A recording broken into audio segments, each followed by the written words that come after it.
You're watching News 25. Local coverage you can count on.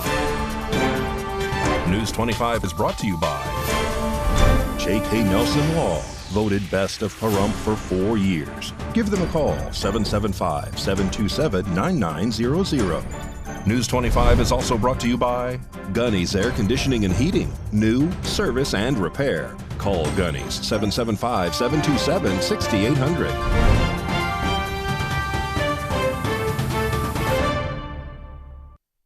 Thank you for joining us here on News 25 and Ace Country Radio, and now streaming at KPVM.TV. I'm David Preston on this Thursday, January 25th. Early this morning at approximately 8:42, Las Vegas Metro Police received a call of a dead body that was found in the southwest side of the valley. The body was discovered in the 8700 block of Tom Noon Avenue. As of 2 p.m. this afternoon, no additional information has been released. News 25 will update you on as this investigation continues. A Las Vegas man that was charged with killing a Metro police officer in 2022 missed a court date Wednesday morning and was deemed by medical staff as being incompetent to stand trial. Anthony Roberts has more on this story. On Wednesday, January 24th, Tyson Hampton, the man accused of killing a Las Vegas officer back in October of 2022, was found not competent to stand trial. Hampton is facing almost 30 charges, which includes murder, battery, and assault with a deadly weapon. Back in February of last year, Hampton pleaded not guilty to his charges. Prosecutors had filed a notice a week before seeking the death penalty. A jury trial was scheduled to begin in February of 2024, but on Wednesday, Hampton refused to be transported to his court hearing. According to Hampton's legal team, they are concerned about his severe and untreated mental health history. Hampton's attorney included that he has not showered, changed his clothes, nor groomed himself in months. He also appeared lethargic and doesn't do much but sleep. Hampton was examined by 2 doctors who found him mentally incompetent, which prompted Judge Christy Craig to rule that he could not stand trial at this time. Hampton will be transported to a state facility to receive psychiatric treatment in the future. Hampton will be reevaluated, and if he's found competent, he could be sent back to court to stand trial. News 25 will have more on this case as it develops. President Joe Biden and Vice President Kamala Harris are set to visit Las Vegas before primary election day. RJ Camacho reports.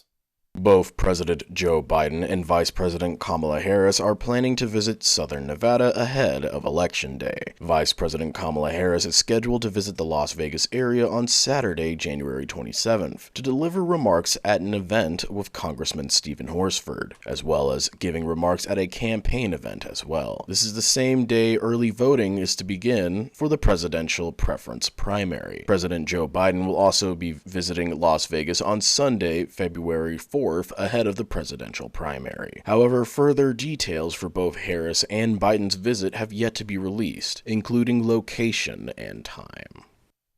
A Pahrump woman is arrested after she reportedly assaulted her child with a shoe. On Wednesday, January 24th, Nye County Sheriff's Office were dispatched to Mance Elementary School in response to a report of child abuse.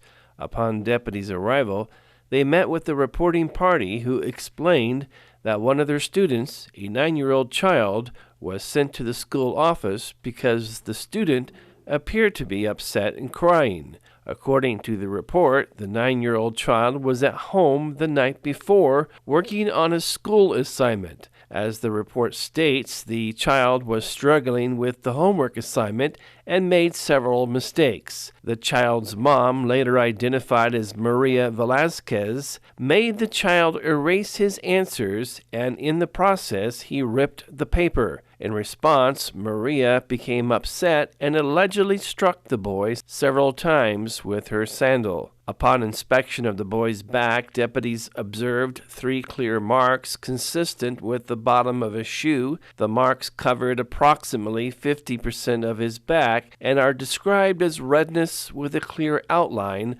of the bottom of a shoe. A photo of the injury was taken and presented as evidence. Officers then made contact with Maria to conduct an interview. Maria admitted to the incident, stating that on January 23, 2024, at approximately 8 p.m. at their residence here in Pahrump, Maria stated that the boy was not trying hard enough on the homework assignment and ripped his paper with an eraser and then began scratching himself. In response, Maria got mad, took off her house shoes, and allegedly struck the boy with her shoe. Maria claimed to have hit the boy only once, with no comment regarding the other marks on the boy's back. Upon completion of the interview, sheriff deputies placed Maria Velasquez under arrest and was transported to the Nye County Detention Center. Maria is being charged with 1 count of child abuse or neglect.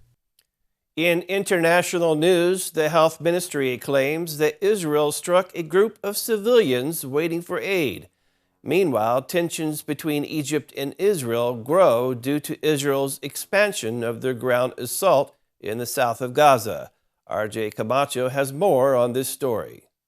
According to an official from the Gaza Health Ministry, Israeli fire has hit a crowd of civilians in Gaza City who are waiting for humanitarian aid, resulting in the death of at least 20 and leaving 150 others wounded. Ashram al-Qidra, a spokesperson for the health ministry in Gaza, has stated that the death toll is likely to rise further as more bodies are coming to the city's Shifa hospital from this incident. The ministry, however, did not specify what kind of weapons were used by Israel in this incident, and the Israeli military is currently looking into this report. Meanwhile, Palestinian children have been moved to hospitals in Italy in order to receive care. According to the Italian Defense Ministry, a transfer of 100 children were taken in on January 25th, with the first 30 arriving via an Italian Air Force plane from Egypt. The ministry stated as well that the second group will be accompanied by adult guardians. However, details on the condition of the children have not been released. According to Israel, civilian evacuations have been taking place via air since November thanks to cooperation from the Shin Bet Domestic Security Agency and KOGAT, which is the military body that handles Palestinian civilian affairs. Lastly, tensions between Israel and Egypt grow worse as Israel continues to push their offensive further south towards the border between Egypt and the Gaza Strip. According to Israeli leaders, Israel must push towards Gaza's southernmost town, Rafah, in order to complete their goal of the complete dismantlement of Hamas. Rafah is the town that borders Egypt and Gaza. Benjamin Netanyahu, the Prime Minister of Israel, stated that Hamas is smuggling weapons under the Egyptian-Gaza border. However, Egypt denies this claim. Egypt has also warned Israel that should they deploy troops in the area of the Rafah crossing, it will violate the long-standing peace deal between the two nations that has been in effect since March of 1979. Dia Rashwan, the head of Egypt's State Information Service, has claimed that any Israeli move in this direction will lead to a serious threat to Egyptian-Israeli concerns. Egypt has refused to take in any influx of Palestinian refugees since early on in the war, when Palestinians first started fleeing towards Rafah. Egypt also fears that an attack on Rafah would begin forcing the over 1 million Palestinians to flee across the border into the Egyptian Sinai Peninsula. According to an anonymous official in the Egyptian military, before any ground assault is to be conducted on Rafah, Israel must allow Palestinians to return to northern Gaza. However, for Israel, this is also quite the dilemma due to the fact that should they not take Rafah, they would be unable to complete their main goal of the war, which is the complete dismantlement of Hamas. However, not only that, but should they conduct this attack in the Egyptian-Gaza border, this would not only anger Egypt, but potentially the US as well. The US and Israel have already been at odds during the war in regards to the civilian death toll, humanitarian aid, and talks about a post-war Palestinian state, which Benjamin Netanyahu has spoken against. Instead, Netanyahu has stated that he intends to keep open-ended security control over the region of Gaza in order to ensure that another attack like the one on October 7th of last year cannot occur again. However, details on the security control are left vague. Netanyahu spoke on the matter, stating that there are a few options on how we can close it. We are checking all of them and we haven't made a decision, except for one thing: it must be closed. $24 million has been awarded to Elko, We've got that story plus more after the break.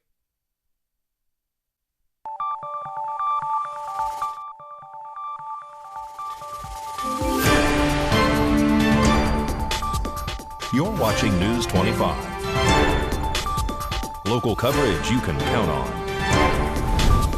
This segment of the news is brought to you by Pahrump's United Rentals. From home to job site, they have all your equipment needs. Call 775-990-4260.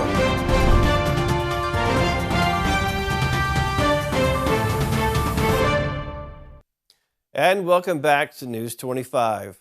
Valley Electric is proud of their customer service reps on how they work together and with its members, along with their helpful and cheerful attitude that leaves customers satisfied. This segment of News 25 is brought to you by Valley Electric and its family of companies focused on serving our members. We're better together. It's my job to help guide our CSRs, which is our customer service representatives, into helping with members as they come into the office or on the phone, online if they send in an email in regards to questions.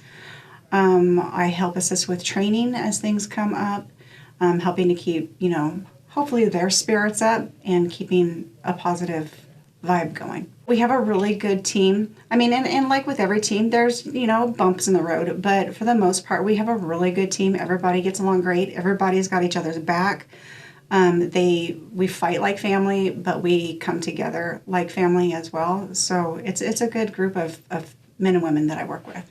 A typical day for me is coming in. I have emails that come in from questions or concerns from members that I distribute to the team. I ensure that the phones down here, when the call center is overwhelmed with phones and they roll down to us, that we answer them.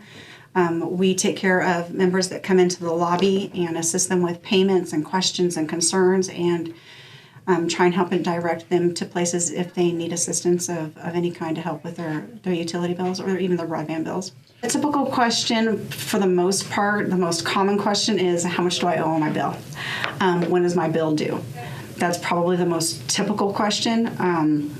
Right now, with all the changes that have gone on effective May 1st with the billing changes and the processes of how we're taking bills in now and when they're due and going down to the 4 billing cycles a month, those have been the most questions that we've been getting lately. But overall, it still revolves back to, when is my bill due and how much do I owe?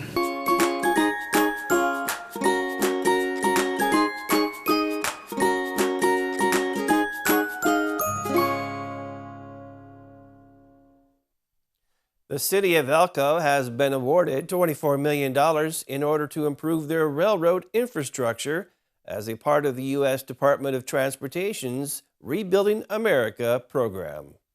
On January 25th, it was announced that Nevada has received a $24 million grant from the U.S. Transportation Department. This is in order for the city of Elko to improve its railroad infrastructure. This is also a part of the Infrastructure for Rebuilding America program, which is a grant program that aims to fund transportation highway and freight projects of national regional significance in order to create more good-paying jobs, improve safety, and apply transformative technology, among other things. This funding will be used in Elko to specifically help build 2 new power-operated crossovers between existing tracks, as well as the construction of a new crossover connection track so that trains can be diverted around the Union Pacific Elko yard. Additionally, an Amtrak boarding platform will be consolidated for both eastbound and westbound travelers, providing more direct access.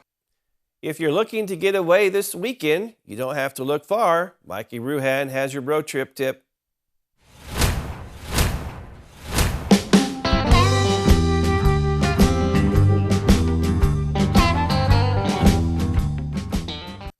Looking to get away this weekend? Here in the paradise of Pahrump, located at 1651 East Calvada Boulevard, Desert Demonstration Garden.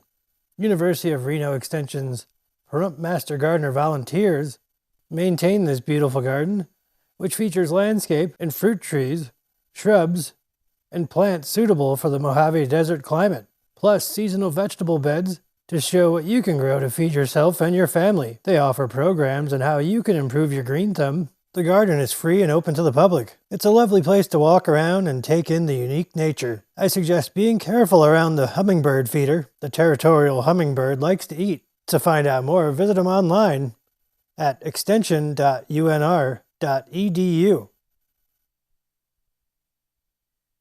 We have your health after the break.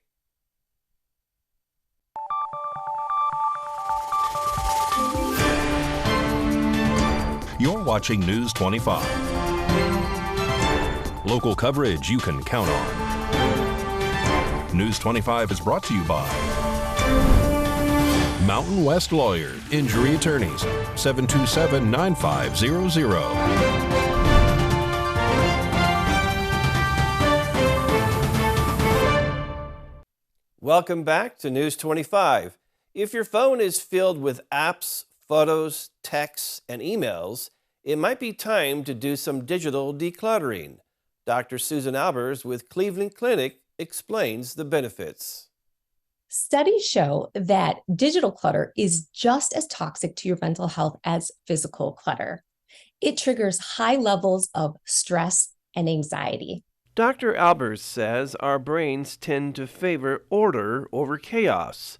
So when you're bombarded by clutter, it can make you feel overwhelmed. It can also make it harder to focus and be productive. She suggests doing a digital audit of your devices and deleting stuff you do not need, like old emails or text messages. You could also create folders and rename files so they are easier to find. And be sure to do this on a regular basis. That way, you'll start to develop the habit of staying organized. Plus, it will make you feel better, too.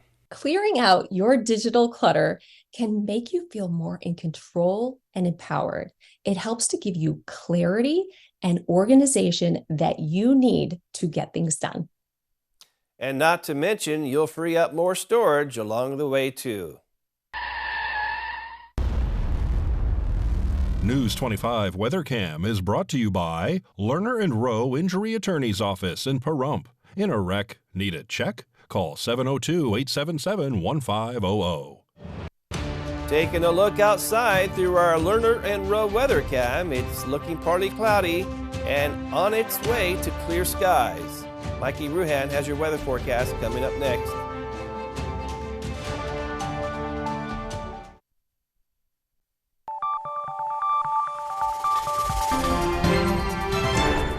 News 25 weather is brought to you by Dairy Council of Nevada. Undeniably delicious, undeniably dairy. Enjoy what's real.